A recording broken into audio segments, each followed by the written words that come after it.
Good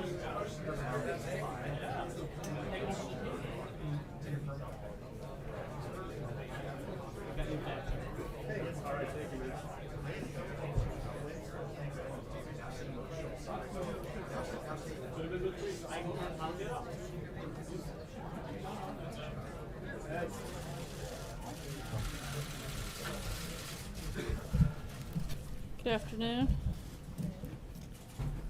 It's good to be back. You guys don't seem nearly as excited. I thought for sure there'd be balloons or something. We'll save that for next time, I guess. Earlier this week, the president delivered his first primetime address to the nation on our path forward in Afghanistan and South Asia. The president's strategy is based on conditions on the ground, not arbitrary timetables. And it will ensure terrorists never again use Afghanistan as a haven to attack the United States. The brave men and women of our nation's military have given extraordinary sacrifices to this longest war in American history. The president recognized those sacrifices on Monday during his speech, and I'd like to recognize one particular story here today. Joseph, a gentleman from Santa Fe, Tennessee, sent his son, a master sergeant in the United States Air Force, a letter nearly 10 years ago while he was serving our country in Iraq. Now his son is on his second tour of duty in Afghanistan, and his father has generously shared the letter and mailed it to the president that he wrote. Joseph told the president that he's been a police officer for over 30 years and that he sent this letter to his son and on to the White House in hopes that the president would actually receive it and read it, which I'm glad to say that he did earlier today. In his letter to his son, Joseph wrote, "Please don't lose sight of your purpose. You're the only hope and glimmer of light for the good, innocent men, women, and children that you are protecting. This may be hard for you to see or understand. Most people know that all of you are there because you volunteered to be there. Your actions and dedication are seen by people throughout the world as, without a doubt, the most heroic action of any person which can be made. You and the soldiers standing next to you from all of the other countries are the pride of not only the nations they represent, but every individual that yearns to be free. Stand tall, my son, and be steadfast, for it is you who are the defender of freedom." We owe it to the servicemen and women, like the Master Sergeant, who have fought in our name in Afghanistan for 17 years, and to the families who have watched them go, to secure an honorable and lasting outcome to this conflict. As the President said on Monday, the men and women who serve our nation in combat deserve a plan for victory. And once that victory has been achieved, they also deserve to return home to a country that honors their sacrifices and provides our nation's heroes with the support they've earned by risking their lives to ensure the freedoms of all Americans. That's why the President was also honored to sign yet another historic piece of legislation to support our veterans earlier this week. The VA Choice Act streamlines the lengthy process of appealing claims for disability benefits for the more than 470,000 veterans that are still waiting for decisions. Under the leadership of Secretary Shulkin, the VA is steadily delivering on the President's promise to fix the broken VA system. Finally, before I'd open it up to take your questions, as you're all very well aware, I kind of love birthdays around here. And oddly, we have quite a few of them going on. Major Garrett, happy birthday. But even more importantly, I'm pretty lucky. I think I have two of the best parents in the world. And it's my dad's birthday, so happy birthday, Dad. And it's my niece's birthday, so I get to knock out a ton of stuff today. My only niece, Caroline, turned 4 today. And with that, I will take your questions. Steve. Sarah, there seems to be some acrimony between the president and the Republican congressional leadership. How do you repair this relationship going into the fall? Look, I think the relationships are fine. Certainly there are going to be some policy differences, but there are also a lot of shared goals, and that's what we're focused on. We're disappointed that Obamacare, they failed to get it repealed and replaced, but at the same time, President Trump has worked with Leader McConnell to reach out to other members and to work on those shared goals, and we're going to continue to do that when the Senate comes back from recess. Will the president sign any budget bill that does not include funding for the wall? Look, the president has talked pretty extensively about this. He campaigned on the wall. He won on talking about building the wall, and he's going to make sure that that gets done. and he'll continue to fight for that funding and ensure that it takes place. Let's not forget that there were a lot of Democrat senators that also voted for border security and a border fence, and hopefully some of those same individuals will talk to members in their current party, and maybe we can get a bipartisan group to support that and make sure it happens, because this president's going to see it through. John? Sarah, it's my older daughter's birthday, by the way, too. Good, we'll go ahead and cover that one too. It's my understanding that when the president meets with Senator McConnell at the beginning of September, when Congress is back, that he will ask him to take another swing at repealing Obamacare. At the same time, judge in New Jersey, Judge Walz, has said that Senator Robert Menendez cannot come back to the Senate to cast votes. How does that, in combination with what the president might want the Senate Majority Leader to do on Obamacare, factor into the balance of power and the vote count you need to get a repeal bill through? I'm not sure about the specifics of that case. I know there's still ongoing judicial process taking place, so I'm not going to get into that, but I can tell you that the president continues to be committed to repealing and replacing Obamacare and making sure that America has good health care and the health care that they deserve. Given what happened just before the August recess, does he really have a chance of getting it through?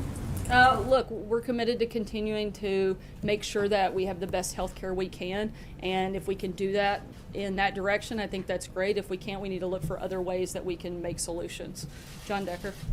Thanks a lot, Sarah. Hurricane Harvey appears to be bearing down on the southern part of the U.S., specifically Texas seems to be in its crosshairs. There is no replacement yet for General Kelly at the Department of Homeland Security. First question, does the president plan to name a replacement for him anytime soon? And second of all, is this problematic in terms of dealing with Hurricane Harvey, the fact that there's no one at the helm right now at DHS? No, there's certainly someone at the helm. You've got Acting Secretary Elaine Duke, who's watching this closely, very involved in the process, along with the acting director for FEMA. And again, I think that we are in great shape having General Kelly sitting next to the president throughout this process, and probably no better chief of staff for the president during the hurricane season. And the president has been briefed and will continue to be updated as the storm progresses, and certainly something he's very aware of and will keep a very watchful eye on, and stands ready to provide resources if needed. Sir, the president promised over and over again during the campaign that Mexico would pay for the wall. So why is he now threatening a government shutdown if Congress won't pay for it? The president's committed to making sure this gets done. We know that the wall and other security measures at the border work. We've seen that take place over the last decade, and we're committed to making sure the American people are protected. And we're going to continue to push forward and make sure that the wall gets built. Why is Matthew. he threatening a shutdown over paying for it? I mean, again, he said over and over again, he talked about the campaign over and over again. He said Mexico's going to pay for the wall. He asked people, his crowds chanted back, and Mexico's going to pay for it. And now he's threatening a shutdown of the government. Now, once again, the president's committed to making sure this happens, and we're going to push forward. Matthew. Thanks, Sarah. About a week ago on August 17th, the president again referenced a fictitious story about General Pershing committing a mass execution in the Philippines. A couple questions on that. Does the president know that the story is false? And if so, why does he keep repeating it? And why does the White House think it's appropriate for the president to perpetuate this false story if he hasn't been informed that it's not I haven't true? had a chance to ask him about that, so I can't speak to it. Then on the broader point, so the president's spreading false information via his Twitter account that seems to encourage wartime atrocities. No one in the White House has thought to inform him that I this didn't story say is no false. one had. I said I hadn't had that conversation, so I wasn't going to speak to something I wasn't aware of. Thank you, Sarah. Thank you. The U.S. has withheld funding to Egypt over its human rights record. President Trump praised President Sisi back in April when he was here. Why the change in tone now? Look, the United States has always been committed on human rights issues. We'll continue to do that. And if I have further updates, I'll let you know, but I'd encourage you to reach out to the State Department. April. Sarah, two questions. On the economics of a government shutdown if the wall is not paid for, the president likes to talk about how the economy is doing well under his watch. If there is a government shutdown, people could be laid off or for a moment, or some people could lose their jobs. Talk to us about the economics. What does he view the economics of it with this wall for the average American that he's fighting for?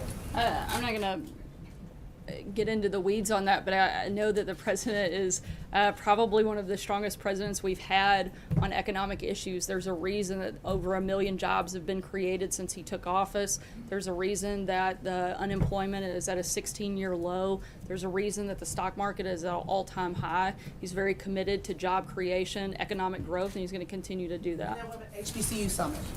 There is a big back and forth about this HBCU summit.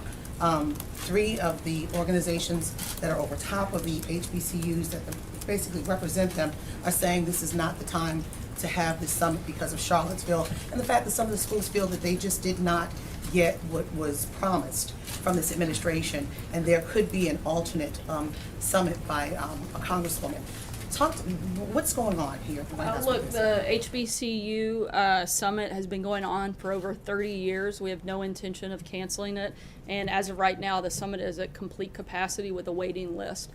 With that type of engagement, I think it's best that we move forward. Can I see the list of schools and the names? Because we're hearing, from schools that are saying that they are not coming, and a lot of leaders. I can only tell you who's registered, and certainly that we're at capacity for the convention center with a pretty lengthy waiting list. In terms of whether or not we release that, I'd have to check on that and get back to you.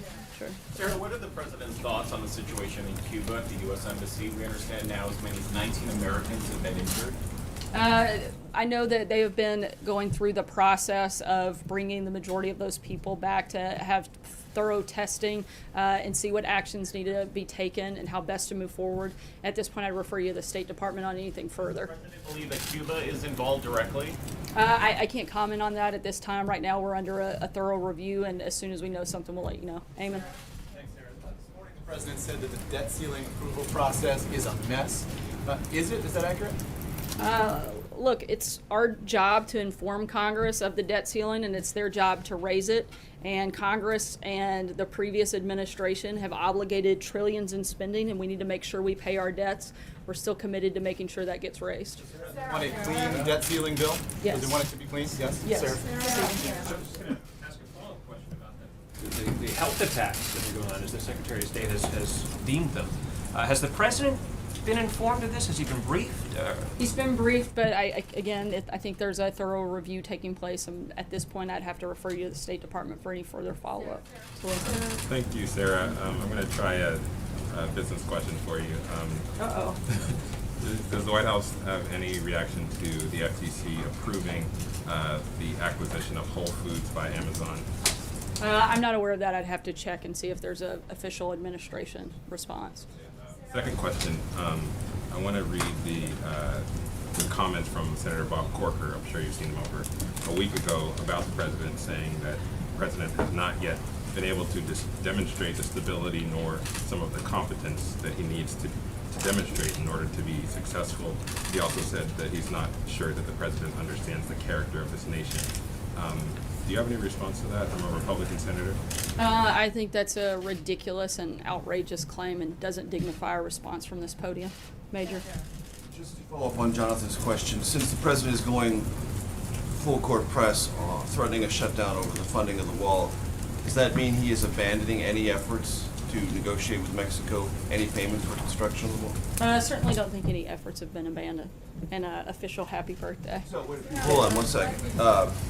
You mentioned in the opening remarks honorable and victory, as the president did in Afghanistan. Can you describe for the American people what both of those words mean to the president? Honorable and victory. What does it look like? What does that mean? I think when he spoke on Monday, he laid out what the top priority was in this process, and that's making Americans safe and protecting the American people.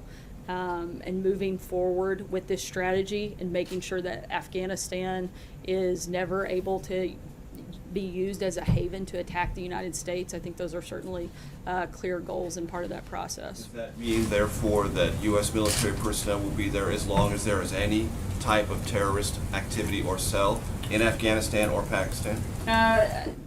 Look, I think when it comes to the strategy in Afghanistan, they're going to be focused on the conditions on the ground, which will be determined by the generals in the military on the ground, and certainly through the Department of Defense and General Mattis and his team, and not arbitrary timetables. And he'll be the one that can lay out those specifics for you and what that looks like. I'm just asking, because you mentioned terrorism, you mentioned threats. There are several different networks there: Haqqani, Taliban, Al Qaeda, ISIS.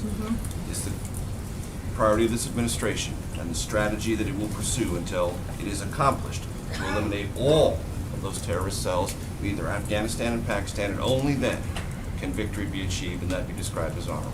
I'm not going to get down into that. I think that's a question that's, again, best answered by General Mattis and the Department of Defense. But what I can tell you is that the ultimate goal is a peaceful settlement between the government of Afghanistan and the Taliban that protects our interests and protects American lives. That's the focus, and I'll let Secretary Mattis determine and lay that out for you more specifically. Jake. Sarah, I've got a follow-up on Major about Afghanistan. So first of all, if what we've been doing in Afghanistan has been working, then why are we still there? And if it hasn't been working, what are we planning to be doing differently moving forward? I think, again, one of the things that is different is the decision and whether or not when and how to withdraw would be based on conditions on the ground, not arbitrary timetables, and making sure that we have an integrated strategy that puts all of our American power, diplomatic, economic, and military, in a way that's sustainable and cost effective, and making sure we have that integrated process is a big key to this strategy.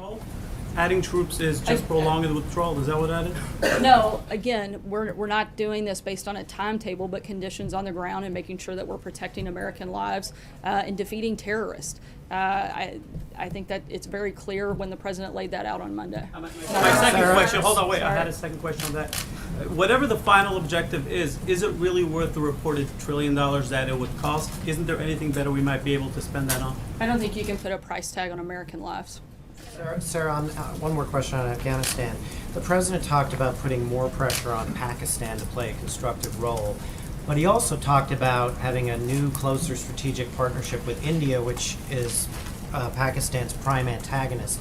Why does the president think drawing closer to India will prompt the Pakistanis to play a more constructive role rather than becoming more defensive and playing more into a strategy of giving harbor to extremists? We think it's important that there's a regional approach, and part of that is developing and strengthening that relationship and partnership with India.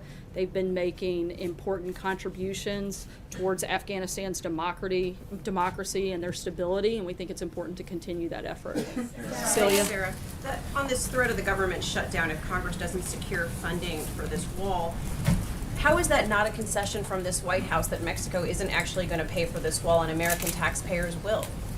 Again, this is something the president's committed to. He's committed to protecting American lives, and doing that through the border wall is something that's important. It's a priority, and we're moving forward with it. Noah? But he's not saying that Mexico is going to pay for it. He hasn't said they're not either. Noah? They have. Thank you. I think we've had enough outbursts from that side. On the president's ban on transgender service in the military, how close is the White House to sending guidance to the Pentagon on that? And the policy itself, how much discretion will be given to the Pentagon on implementing it? When we have an announcement on that, I'll let you know, and we'll be sure to answer those questions at that time. John Gizzi? Thank you, Sarah. 2 questions, please. First, beginning of May, with great fanfare, the president signed a string of religious liberty executive orders. In the last few days, the head of the Beckett Fund, a group that fights for religious liberty in court, complained that the executive order dealing with the Johnson Amendment, the tax-exempt status for churches, whether they deal in politics, and the Affordable Care Act's contraception clause were both still being enforced in spite of the president's orders that they not be. What is the president doing about this, and is he aware of these complaints? I'm not sure if he's aware of the complaints or any specific places where that's being ignored, so I'd have to look into that. Probably talk to our friends at HHS specific to the contraception thing and get back to you. All right. And my second question is, in Russia, The major story there is that the theater director, Kirill Sabrenikov, who's a well-known figure in the Russian entertainment industry and an opponent of the Putin regime, has been arrested and is being tried on what he said are trumped-up charges regarding his finances. There are massive demonstrations beginning. Does the administration have a comment on what's happened to Mr. Sabrenikov? I certainly can't make an official statement at this time, but I'll circle back with you. Fred? Sorry, Fred. Oh, sorry, you're over there. Thought I saw you in the back. Two questions. One, given the rift with the president and Republican leaders in Congress, is there an elevated role right now for Vice President Pence, having been in Congress, or kind of speaking both languages in terms of working with Congress, going into negotiating the budget and so forth? The Vice President plays a key and pivotal role in the administration and the White House. I think he's certainly always going to be an important part of the process of moving legislation forward on whatever that circumstance is or whatever the matter is. He is probably one of the best advocates here at the White House, and certainly somebody that the president has a great deal of trust in, and is happy to have him on his team. More questions. Is that role elevated, though, considering that there seems to be a rift between? I think that the vice president is the second in command, so it's a pretty high role where he is, and certainly, again, a key member of this administration. And somebody who plays a pivotal role every single day in the White House, no matter what the circumstances are. Go ahead. And that is, there's been some increased criticism from conservatives about Commissioner Koskinen at IRS after an IG report came out that highlighted that there were 213 employees that were rehired after committing offenses, including some crimes, for termination. And I was wondering if you could revisit why Commissioner Koskinen is still part of the administration, and if the president has any plans putting in place to replace him when his term is up in November. When we have personnel announcement on that front, I'll certainly let you know. Go ahead. Questions on pardons, if I could. One on Sheriff Arpaio. Is the president seeking a recommendation from the pardon attorney or the deputy attorney general, or is he asking for an FBI background check in his consideration of that pardon? I would imagine they go through the thorough and standard process, and when we have an announcement on what that decision is, after that's completed, we'll let you know. And more broadly, beyond Arpaio, there are 2,200 other pardon applications pending. Does the president have any pardon policy, pardon philosophy, any particular way that he would like to use his pardon power during his term in office? I haven't had a specific conversation with him about that, but I know that the White House counsel plays a big role in that and would certainly be involved in that process and any deliberations on that. Alexis? The president has made clear that in the past that he wanted to get started on tax reform, but we haven't heard him say that much about it. The Politico talked to a White House correspondent and published this week that the president has an imminent announcement about tax reform. Can you describe how he wants to kick off the fall campaign to get that accomplished this year? And are we going to hear from him this week, next week? What would you expect? Tax relief and the focus on tax relief for middle-class Americans is a huge priority for this administration, and certainly going to be a big focus in the fall. And we're going to look at a lot of different ways in which to talk about that and present that to the American people, working with Congress to make sure that that happens.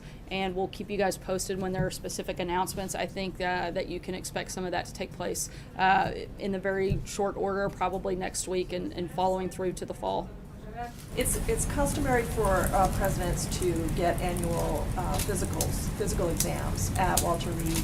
The president, I think, last released information about his medical condition last fall during the campaign.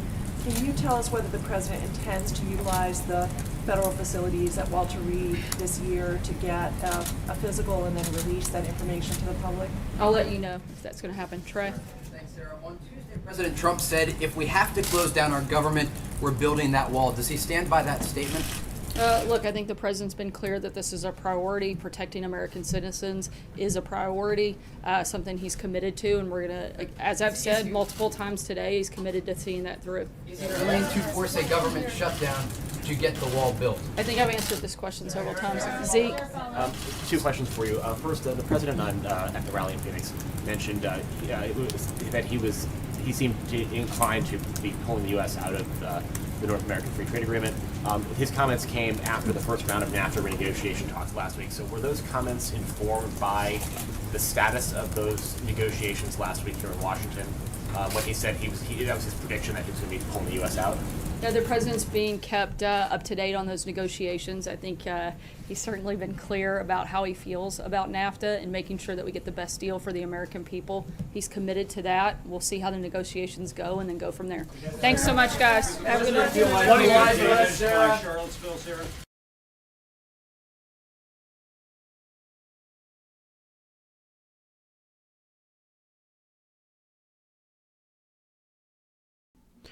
All right, folks, thank you very much for joining us and choosing us as your stream of choice. President Trump, it has been said, and it's going around that he is getting really, really close to seeing what he's going to do with Sheriff Joe Arpaio. I'm actually surprised none of the media actually went more into it, but they're saying that they're extremely close, and it might happen within the next few days. All right. And then the thing with Afghanistan and all that stuff too, everything is starting to come together. And but, stay tuned here at Golden State Times. We're going to bring you breaking news later on today. There's stuff going on. And also we'll bring you more on the story in Charleston, South Carolina. There was an active shooter situation from a former employee at a restaurant, I believe. So there was that too. So we'll bring you all the news later on today. If there's any more streams, we'll bring those for you too. Thank you very much for watching. My name is Jen. I'm from Golden State Times. Subscribe if you are new. And also hit the notification bell. Check the links in the description below. If you want to help us out, we're getting demonetized daily on every single thing that we do. So if you guys want to help us out, the link's in the description below. And we have a breaking news video that we did yesterday regarding a censor that YouTube has created on the audios of videos. So if you have a video and you use the word Trump, Donald Trump, or Trump in any part of your video, it's going to get automatically demonetized. Check on our channel. We have the update that we did yesterday. So if you guys missed it, go and check it out. Someone by the name of Effital, she did a test on audio of people saying Trump or Donald Trump, and she noticed that it got automatically demonetized. 1 minute after it actually got uploaded onto YouTube, it was shut down. So if you guys want to check out that video, it should be up on the channel. And I hope that you guys go and check it out and let us know what you guys think about that, because the censorship is getting really, really serious right now, folks. So thank you very much, like I said, for watching. I hope to see you guys here next time. Thank you very much to the moderators for coming out and helping us keep the chat clean. Trying to keep the chat clean is really hard when there's so many people. So we tried our best. Thank you very much, and I'll see you soon. Peace.